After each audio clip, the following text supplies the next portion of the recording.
La nómina. Nuevas consecuencias para autónomos que no paguen a tiempo a sus empleados.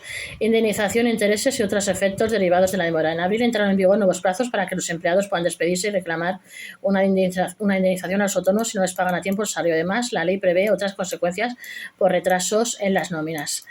El Gobierno y los tribunales han incluido distintos cambios vía normativa, jurisprudencia, que han endurecido las consecuencias a las que se enfrentan los autónomos y pymes cuando se retrasen en el pago de salarios a sus trabajadores. El cambio más importante se produjo el pasado mes de abril, cuando la Ley Orgánica 1/2025 del 2 de enero introdujo una reforma importante del artículo 50 del Estatuto de los Trabajadores. Con este cambio se establecieron con más precisión los plazos exactos en los que se considera que existe un impago o retraso en el salario. Sobre todo se estableció por primera vez con claridad cuando esta demora justifica que el empleado extinga el contrato y cobre una indemnización, pero este cambio no es el único que se ha incluido en los últimos meses. 3 consecuencias para los autónomos que se retrasen en pagar las nóminas en 2025. Recientemente, una sentencia del Tribunal Supremo también reforzó la aplicación del pago de los intereses por demora en caso de retraso en la nómina. A todo eso se suman las sanciones que ya prevé la ley desde hace años para los empleadores que de forma continua se retrasan o dejan de pagar los salarios a su plantilla. Por lo tanto, a día de hoy habría 3 consecuencias a las que se enfrentarían directamente los autónomos al no pagar a tiempo las nóminas de sus empleados. Indemnizaciones por retrasos de 15 días en el pago de salarios. Tras la reforma del artículo 50 del Estatuto de los Trabajadores, se reguló cuando el impago o retraso en el salario justifica la extinción del contrato por voluntad del trabajador con derecho a indemnización por despido improcedente. En otras palabras, la ley aclaró en qué momento un trabajador puede irse del negocio y cobrar además una indemnización de 33 días por año trabajado. Los supuestos serían cuando haya falta de abono de 3 mensualidades completas de salario en el plazo de un año, aunque no sean consecutivas. También da derecho a la indemnización si el salario se abona con más de 15 días de demora respecto a la fecha pactada, sin la causa de extinción cuando esto ocurra durante 6 meses en un año, también aunque no sean consecutivos. Este cambio normativo que introduce la LO 1/2025 establece un matiz importante al diferenciar que se entiende por retraso y por impago de salarios. Así, el cambio cubre 2 supuestos diferentes, tanto para la demora como para la ausencia directa del abono de la nómina. Por ejemplo, si un autónomo no pagara el salario a su empleado en febrero, junio y noviembre de 2016, ya se daría la situación para que el trabajador pudiera solicitar extinguir la relación laboral con derecho a indemnización. Asimismo, si se produjera el retraso en el abono de la nómina en 6 meses diferentes durante toda la duración del contrato de trabajo, también se propiciaría la situación para extinguir la relación laboral. Cuando se superan los 15 días, ya se toma como retraso. Intereses de demora del 10% por retraso en la nómina. Además de las indemnizaciones por retraso en pago de la nómina, los autónomos también se enfrentan a intereses de demora por haber tardado en abonar estos salarios. Hace algunos años los tribunales exigían que la deuda salarial fuera indiscutida y líquida para que se aplicara el interés, pero ese cambió radicalmente con la sentencia del Tribunal Supremo del 17 de junio de 2014, que estableció un criterio objetivo y automático. A partir de ese momento, el interés se aplica siempre que haya una deuda salarial, sin importar si hubo discusión judicial o complejidad en el cálculo. Y tampoco se admite como excusa que el retraso en el pago se deba a un cambio jurisprudencial o complejidad del caso. Normalmente, este interés no suele aplicarse de forma automática, sino tras una reclamación por parte del empleado. En cualquier caso, la ley sí precisa que se aplica solo sobre el salario, no sobre indemnizaciones, y la jurisprudencia ha aclarado que se calcula de forma anual por el importe de todas las nóminas atrasadas. Posibles sanciones de la inspección por impago de salarios. Además, la inspección de trabajo suele detectar cada año cientos de casos en los que el empleador no ha pagado el sueldo a su trabajador y muchas veces tampoco ha abonado las liquidaciones.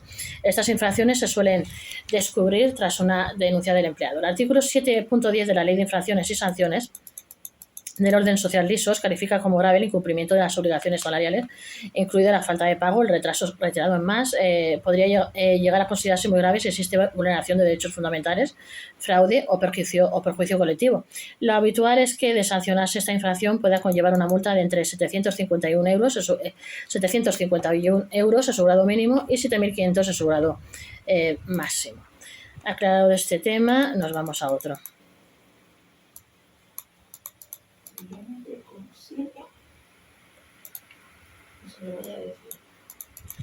Seguimos.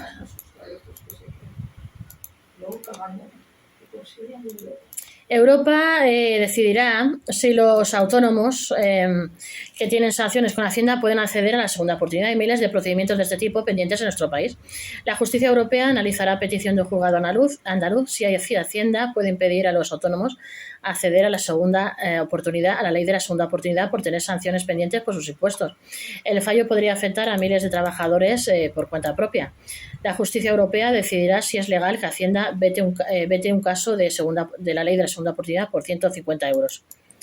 El Tribunal de Justicia de la Unión Europea, TJUE, decidirá si es legal que un autónomo con una sanción tributaria mínima, en este caso de 150 euros, pueda impedir que un deudor acceda a la ley de la segunda oportunidad. La normativa española establece que si una multa de este tipo no se ha pagado antes de solicitar la exoneración, se deniega el perdón de todas las deudas, incluso las privadas. En este procedimiento, el afectado abonó después 169,75 euros, 150 euros más recargo e intereses, pero lo hizo fuera del plazo legal, lo que mantuvo el bloqueo. El caso planteado por el Juzgado de lo Mercantil 1 de Córdoba podría afectar a miles de autónomos y pequeños empresarios que cumplen los requisitos de buena fe, pero arrastran sanciones de escasa cuantía. La cuestión prejudicial presentada ante la TJUE busca aclarar si esta consecuencia automática vulnera el principio de proporcionalidad y contradice la Directiva Europea sobre reestructuración e insolvencia. El juez ha pedido que se tramite por procedimiento acelerado, dada la trascendencia social en España y decenas de miles de procedimientos de la ley de la segunda oportunidad pendientes. La consulta del juez cordobés al TJUE cuestiona si esta limitación vulnera el principio de proporcionalidad y se contradice la Directiva UE 2019-1023, que busca dar una nueva oportunidad a deudores honestos. No parece razonable que una deuda tan mínima como 150 euros pueda bloquear por completo el acceso a la exoneración del pasivo insatisfecho. Se denegó la ley de la segunda oportunidad por haber pagado la sanción fuera de plazo. El caso concreto que ha generado enfrenta a la agencia tributaria con un deudor que tras solicitar el perdón de sus deudas vio su protección denegada por una sanción tributaria impagada, aunque abonó posteriormente 169,75 euros, 150 euros de sanción más intereses, y lo hizo fuera del plazo legal.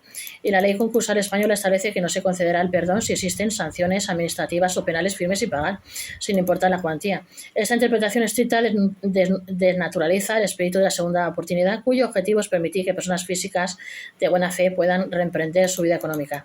El juez cordobés ha planteado al TJUE si esta normativa nacional es compatible con el derecho comunitario, que exige que las limitaciones a la exoneración no sean desproporcionadas ni vacíen de contenido el derecho al reinicio económico. Impedir el acceso al EPI por una deuda pública irrisoria no es proporcionado ni conforme con los valores del derecho de la Unión Europea. La legislación europea, a través de la Directiva 2019-1023, establece que los empresarios insolventes de buena fe deben poder librarse de sus deudas en un plazo razonable, normalmente de 3 años. Aunque permite excepciones, estas deben interpretarse de forma restrictiva.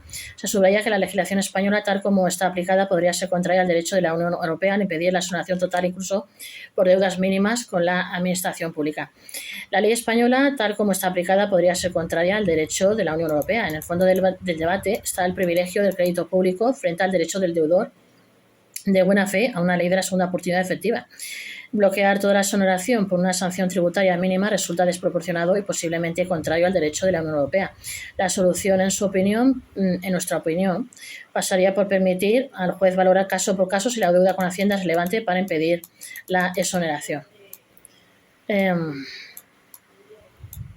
El TJUE deberá determinar si la aplicación del artículo 487.1 del texto refundido de la ley concursal vulnera los principios europeos. Un fallo a favor del deudor tendría consecuencias inmediatas en la práctica judicial. Una sentencia favorable del TJUE podría eliminar este obstáculo de forma inmediata en la práctica judicial sin esperar a que el legislador reforme la ley. Una resolución favorable de la justicia europea ejercería presión para reformar la ley concursal. El colectivo más beneficiario sería el de autónomos y pequeños empresarios que suelen tener sanciones o recargos mínimos por falta de liquidez. Muchos de ellos acumulan deudas con Hacienda o la Seguridad Social que, aunque pequeñas, bloquean su acceso al mecanismo de la segunda oportunidad. Una decisión favorable en Luxemburgo no solo podría cambiar la forma en que se aplican las exoneraciones en España, sino que también obligaría a adaptar la legislación a los estándares comunitarios, aunque no es automático una sentencia de este tipo que ejerce presión para la reforma de la ley concursal, introduciendo criterios de proporcionalidad y mínimos económicos que eviten vetos por deudas insignificantes. La armonización con el derecho comunitario es otro de los posibles efectos. Como recordamos, un fallo TJUE alineado con la directiva reforzaría la armonización del derecho concursal en la Unión Europea y daría mayor protección al deudor de buena fe. Esto significaría que España tendría que ajustar sus reglas para garantizar que las limitaciones al acceso a la segunda oportunidad no sean desproporcionadas. En la actualidad, como recordamos, decenas de miles de procedimientos de segunda oportunidad se encuentran pendientes en los juzgados españoles. La respuesta del alto tribunal europeo marcará un antes y un después en la interpretación de los límites del crédito público frente a la rehabilitación económica de los deudores honestos.